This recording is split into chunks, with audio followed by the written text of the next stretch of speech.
ආයිබෝවන් A+ YouTube නාලිකාවෙන් මම ආශානි දේවගේ අද මම මේ වීඩියෝ එක ඔයාලත් එක්ක කතා කරන්නේ පරිමිතිය වර්ගඵලය කොහොමද අවුරුදු 5ක පාස් පේපර්ස් වල ඇවිල්ලා තියෙන්නේ ඒ ගානට කොහොමද තාපුල් උත්තර ලියන්නේ කියලා මම ඔයාලත් එක්ක කතා කරන්නේ. එතකොට මම මීට කලින් පරිමිතිය වර්ගඵලය තව වීඩියෝ දෙක තුනක් ඔයාලට කරලා තියෙනවා. ඒතර පළවෙනි වීඩියෝ එකේ පරිමිතිය වර්ගඵලයේ සූත්‍ර ගොඩනගන්නේ කොහොමද? ඊට පස්සේ වීඩියෝ එකේ මම කළ තියෙන අනුමාන ගැටලු කිහිපයක්. ඒතර මේ වීඩියෝ ටික ඔයාලා මේ වෙනකොටත් බලන්න නැත්නම් ඩිස්ක්‍රිප්ෂන් එකේ මම මේ වීඩියෝ වල ලින්ක් දාලා තියන්නම්. ඒකෙන් ගිහින් බලලා ඇවිල්ලා මේ වීඩියෝ එක බලන්න අමතක කරන්න එපා. එතකොට ඔයාලා මේ වෙනකොටත් මගේ channel එක subscribe කරලා නැත්නම් subscribe කරන්න අමතක කරන්නත් එපා.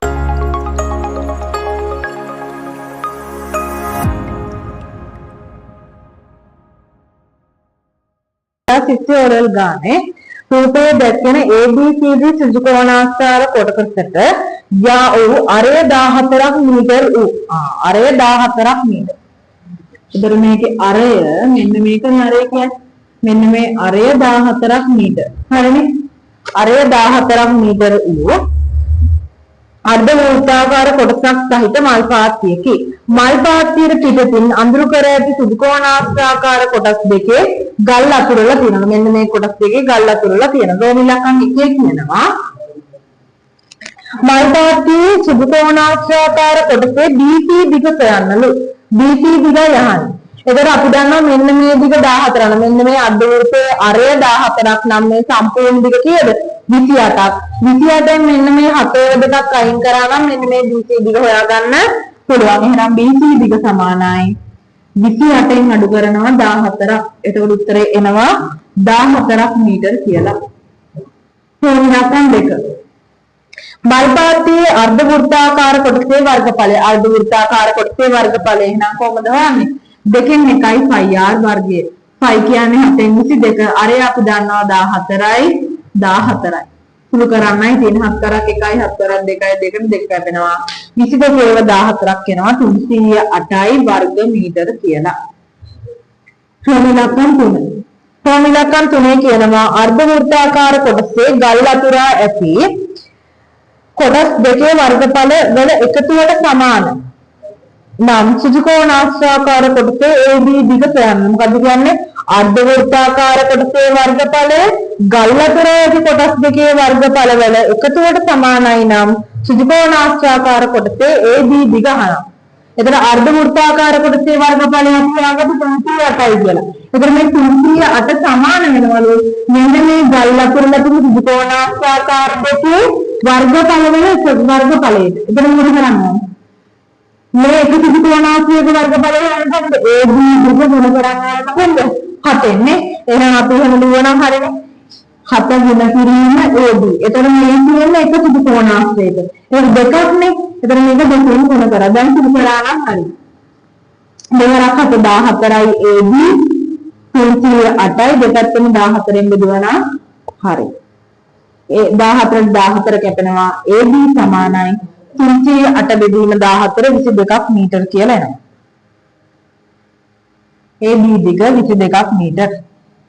ක්‍රමලක්ෂණ 4 කියනවා මුළු මල් පාත්තියේ පරිමිතිය සොයා. මුළු මල් පාත්තියේ පරිමිතිය සොයා එම පරිමිතියට සමාන පරිමිතියක් ඇති අර්ධ වෘත්තයේ විස්කම්භයට සමාන පළලක් ඇති සුජුකෝණාශ්‍රයක දිග සොයන්න. එහෙනම් ඉස්සෙල්ලාම අපි කරන්න ඕන සම්පූර්ණ මල් පාත්තියේ පරිමිතිය හොයාගන්න ඕනේ. ඒතර මල් පාත්තියේ පරිමිතියට මේ දිග වල දෙක දන්නවා 7යි 7යි කියලා. AB දිගත් අපි හොයාගත්තා 22යි 22යි කියලා. ඒතර මේ දිග BC දිග ඉස්සෙල්ලාම හොයුවා 14යි කියලා. මෙන්න මේ ඡාප දිගයි ඉස්සෙල්ලා හොයාගන්න ඕනේ. එහෙනම් ඡාප දිග හොයාගෙන ඒකට ඉතුරු දිග වලට එකතු කරා නම් හරි. ඡාප දිග කියන්නේ දෙකෙන් එකයි 2πr අරය ඇවිල්ලා 14යි.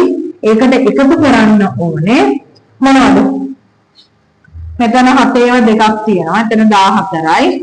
මෙන්න මේ BC දිග එතන 14යි. ඊට පස්සේ මෙන්න මේ දෙපැත්ත තියෙන AB දිගවල් දෙක. AB දිගවල් දෙක කියන දෙකේ ඒවා දෙකක්. එකතු කරන්නයි ඕනේ. මෙතන සුළු කරමු. 2ට 2 4ක් 1යි 4ක් 2යි 44යි නේ. මෙතන 44යි 14යි 14යි 22යි දෙකක් වෙනවා 116යි මීටර කියලා. හරි නේද? 116යි මීටර කියලා කියනවා. එතකොට මෙන්න මේ පරිමිතියට සමාන පරිමිතියක් තියෙන වෘත්තයේ විස්කම්භයට සමාන පළලක් ඇති වෘත්තයේ විස්කම්භයට සමාන පළලක් තියෙන ත්‍රිකෝණාශ්‍රය දිග හොයනවා. එතකොට මොකද කරන්න ඕන? ත්‍රිකෝණාශ්‍රයක පරිමිතිය හොයන්නේ කොහොමද? කමිලකම් හතරෙම තමයි ත්‍රිකෝණාශ්‍රය පරිමිතිය හොයන්නේ දෙවාරයක් දිග දන පළල. දෙවාරයක් දිග දන පළල. මම පළවෙනි වීඩියෝ එකේ මේ සූත්‍ර ගොඩනගන විදිය ඔක්කොම පැහැදිලිව කියලා දෙනවා. ඒක ඉන්නේ බලලා එන්න. එතකොට දිග දන පළල සමාන වෙනවා කියන්නේ 216ට. දැන් කියනවා වෘත්තයේ විස්කම්භයට සමාන පළලක් තියෙන. එහෙනම් දිග අපි දන්නේ නැහැ. පළල වෘත්තයේ විස්කම්භය කියන්නේ 28යි. සමානයි 116යි. එහෙනම් දැන් කරන්න ඕන මේ දෙකේ එහා පැත්තට යන දෙක මේ පැත්තටදී 216 දෙකෙන් බෙදනවා. 116 බෙදීම 2. දැන් දිග තමයි තනි කරගන්න ඕනේ. නෑ 116 දෙකෙන් බෙදලා මේ 28 අඩු කරා නම් හරි. එතකොට උත්තර එනවා 116 දෙකෙන් බෙදුවාම 58යි. 58න් 28ක් අඩු කරාම 30 මීටර කියලා එනවා දිග. හරිද? ඔන්න විදිහට තමයි 2030 ගාන ඇවිල්ලා තියෙන්නේ. මම ආයි කියන්නම් 2030 සම්පූර්ණ මෙන්න මේ විදිහට බීම් මලක් වගේ නේ. මෙන්න මේක තමයි මල් පාත්තිය කියලා කිව්වේ. ඒතර මෙන්න අහන වෙලාව BC දිග අපෙන් ඇහුවා. BC දිග අපිට හොයාගන්න පුළුවන්. විශේෂ කාලේ ඔයගොල්ලෝ ගැටලු වෙනවානේ. ඒතර මේක 7යි නම් මේකත් 7යි. ඒතර සම්පූර්ණ මෙන්න මේක අරය 14. ඒ කියන්නේ සම්පූර්ණ දිග තියෙද 28යි. ඒ වෘත්තයේ විස්කම්භයනේ 28න් අපි 14ක් අඩු කරා නම් 14ක් මීටර කියලා ආවා. ඊට පස්සේ අපි ඉලක්කම් දෙකේ අපිට කිව්වා අර්ධ වෘත්තාකාර කොටසේ වර්ගඵලය හොයන්න කියලා. අපි ඒක πr වර්ගය භාගයක් πr වර්ගය දාලා හොයලා ගත්තා. ඊට පස්සේ අපි ඉලක්කම් තුනේ කිව්වා මෙන්න මේ අර්ධ වෘත්තාකාර කොටසේ වර්ගඵලයට සමාන වර්ගඵලයක්ලු මෙන්න මේ ත්‍රිකෝණාස්ථාකාර කොටස් දෙකේ වර්ගඵල වල එකතු. එහෙනම් අපි හෙව්වා 308 අපි හොයලා තිබ්බේ 308 සමාන එහෙනම් එක ත්‍රිකෝණාස්ථික වර්ගඵලයක් වෙනවා 7 ගුණ කිරීම AB දිග. ඒ වගේ කීයක්ද? දෙකක්. ඒ හින්දා තමයි දෙක ගුණ කිරීම කියලා දැන්. ඊට පස්සේ දෙක මේ පැත්තට ආවා. සුදු කරාට පස්සේ AB සමාන 2ක් මීටර කියලා ආවා.